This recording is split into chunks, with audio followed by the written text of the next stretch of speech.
For this video, I'm going to be discussing the dark side of buying gold and what really no one talks about. Many people love gold, it's shiny, valuable, and has stood the test of time. But what if I told you that buying gold, especially in some ways people are doing it, can be full of traps? There's a darker side which no one really talks about, but let's get into it.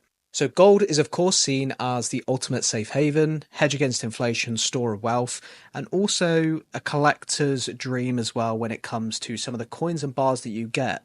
But behind all this, there is certain misinformed decisions and certain emotional traps that people do find themselves in.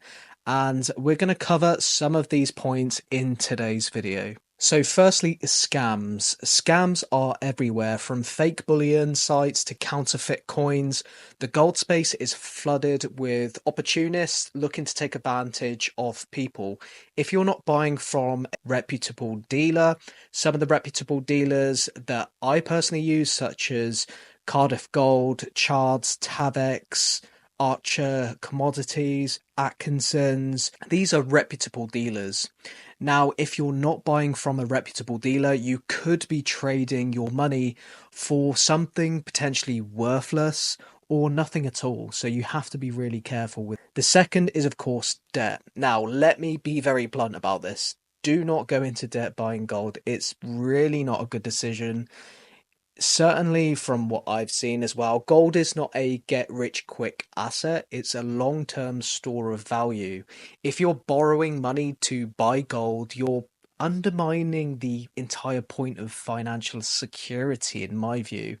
And if prices dip in the short term, you're stuck repaying potentially a loan with a high interest rate, and that's just lost value on paper as well. So it's really not worth going into debt. If you're thinking about it, don't do it. It's really not worth it. The third point is overspending. Now, buying gold can be really exciting. There are certain items that I get excited about, coins, bars, and things like that. But just try to stick to a budget and not overspend.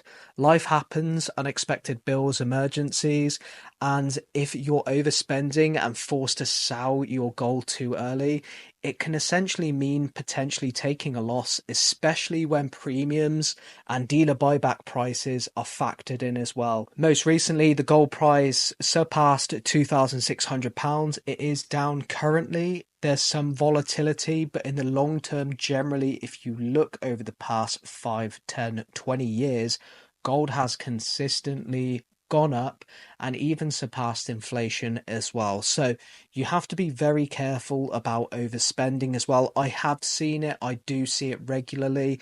If you are interested in buying gold and you are new, the thing that really works for me, because everyone's different, is just buy little and often.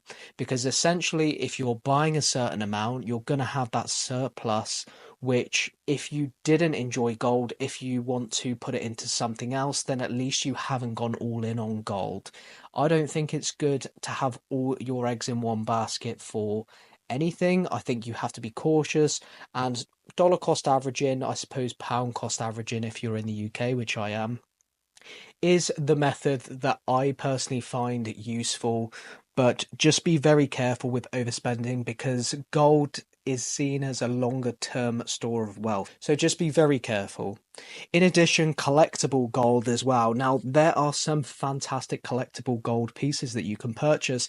Collectible gold sounds amazing. Limited mintage, beautiful designs, great packaging. Some of the biggest mints as well. Some of the designs that they make is absolutely outstanding today. And yes, some of it holds value well or even increases, especially ones that people are talking about and really want to grab. One of the most recent ones that springs to mind when it comes to collectible gold is the new 5-gram completer bar, the gold one that was released by the Royal Mint. That was, I think, about £400 or so upon release, a couple of months later, and it's essentially double that, even nearing triple that. So collectible gold can be really good. There can be potentially good flips in that, but you have to be very careful about that, because unfortunately there's a bit of a trap when it comes to collectible gold. Just because a company says a coin is limited doesn't necessarily it's rare or in demand. Sometimes there are only a few hundred that are made, but Unfortunately, it doesn't matter if only 10 people want it.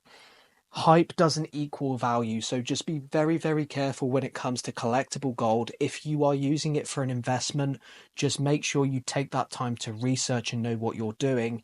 If you're buying it on the hype and not knowing what you're getting into, or if you're purchasing from some private mints, just be very careful with that. In addition, this leads me on to marketing companies and subscriptions.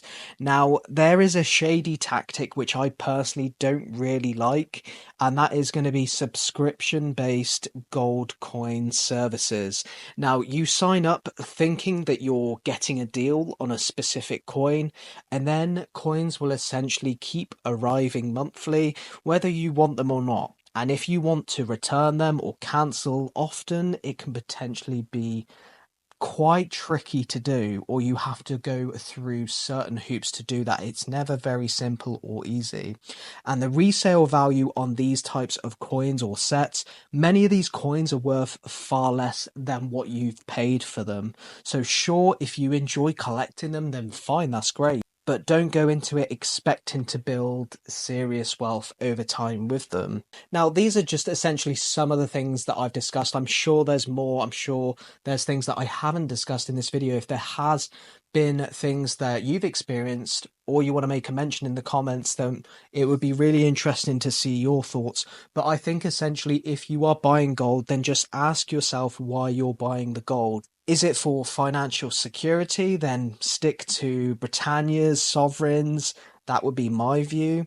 If you're collecting, then just make sure that you educate yourself on rarity and resale values as well. Some items can do really well, most items won't, and they can be very tricky to sell later on down the line.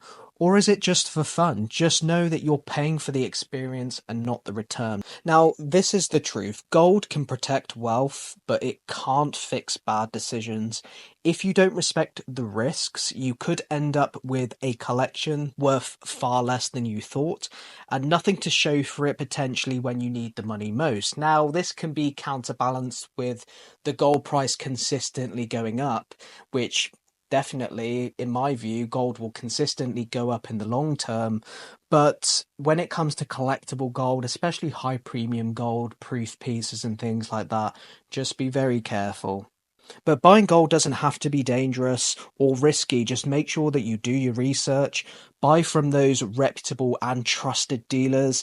Don't chase the hype, just make sure that you research what you're purchasing if it's something that people are getting excited about, and never go into debt buying gold. In my view, it's a tool, just make sure that you use it wisely. If you found this video helpful, then make sure that you hit the like button because it supports me in my work, and subscribe for more if you want to see more videos on gold bullion, and leave a comment about any experience potentially you've had or anything that I've missed out. I'd love to hear them. But I want to thank you all for watching today's video. I hope you enjoyed it, and I will see you in the next one.